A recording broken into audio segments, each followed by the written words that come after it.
મગન કાકા સવારના પહોરમાં પોતાના ખેતરે પહોંચી ગયા હતા. આકાશમાં સૂરજ દાદા આકરા તપી રહ્યા હતા અને જમીનમાં મોટી તિરાડો પડી ગઈ હતી. મગન કાકાના ચહેરા પર ચિંતાની રેખાઓ સ્પષ્ટ દેખાતી હતી. તેઓ સૂકી ધરતીને તાકી રહ્યા હતા, જે વરસાદની આતુરતાથી રાહ જોઈ રહી હતી.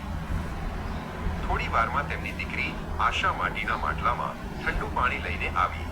બાપુ, થોડી વાર છાંયડે બેસો અને આ પાણી પી લો, તેણે વહાલથી કહ્યું. મગન કાકાએ પાણીનો ઘૂંટડો ભર્યો, પણ તેમનું ધ્યાન તો હજી પણ પેલા સૂકા આકાશ તરફ જ હતું. મગન કાકાને જૂના દિવસો યાદ આવ્યા. એક સમય હતો જ્યારે તેમનું ખેતર લીલાછમ પાકથી લહેરાતું હતું. આજે તો ચારે બાજુ માત્ર ઉડતી ધૂળ અને નિરાશા હતી. તેમણે પોતાનો હળ પકડ્યો, પણ જમીન એટલી કઠણ હતી કે તે ખોદી શકાય તેમ નહોતી.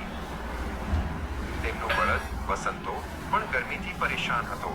મગન કાકા તેની પાસે ગયા અને તેના ગળા પર હાથ ફેરવ્યો.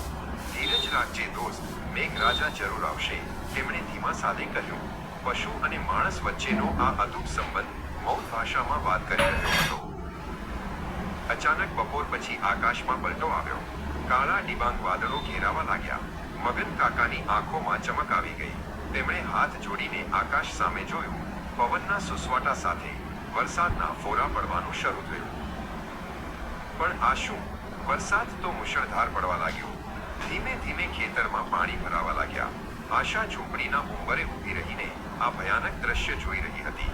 વધુ પડતા વરસાદે જમીનને કાદવમાં ફેરવી નાખી હતી અને વાવેલા થોડા ઘણા બીજ પણ વહી ગયા હતા. બીજા દિવસે જ્યારે વરસાદ રોકાયો, ત્યારે મગન કાકા કાદવથી લથબથ ખેતરમાં ગયા. તેમની મહેનત પાણીમાં ગઈ હતી. કુદરતની આ કેવી લીલા, ક્યારેક પાણી માટે તરસાવે અને ક્યારેક બધું ડૂબાડી દે. મગન કાકા નિરાશ થઈને જમીન પર બેસી પડ્યા. આશા ફરીથી ખેતરે આવી. તેણે જોયું કે તેના બાપુ હિંમત હારી ગયા છે. તેણે મગન કાકાના ખભે હાથ મૂક્યો અને કહ્યું, બાપુ, ધરતી માતા ક્યારેય કોઈને ભૂખ્યા નથી ઊંઘાડતી. આપણે ફરીથી શરૂઆત કરીશું. હું તમારી સાથે મહેનત કરીશ. અચાનક આશાની નજર કાદવમાં એક ખૂણે પડી. બાપુ જુઓ, તેણે ઉત્સાહથી બૂમ પાડી. ત્યાં એક નાનકડો લીલો ફણગો કાદવમાંથી બહાર આવી રહ્યો હતો. આ નાનકડો છોડ જીવન અને આશાનું પ્રતીક હતો, જે ગમે તેટલી મુશ્કેલીમાં પણ હાર માનવા તૈયાર નહોતો. મગન કાકાની આંખોમાં નવા જોમ સાથે પાણી આવ્યું, પણ આ વખતે તે ખુશીના આંસુ હતા. સૂરજ ફરીથી ઉગી રહ્યો હતો. મગન કાકા અને આશા ખભે ખભો મિલાવીને નવા જોશથી ખેતર ખેડવા માટે તૈયાર થયા.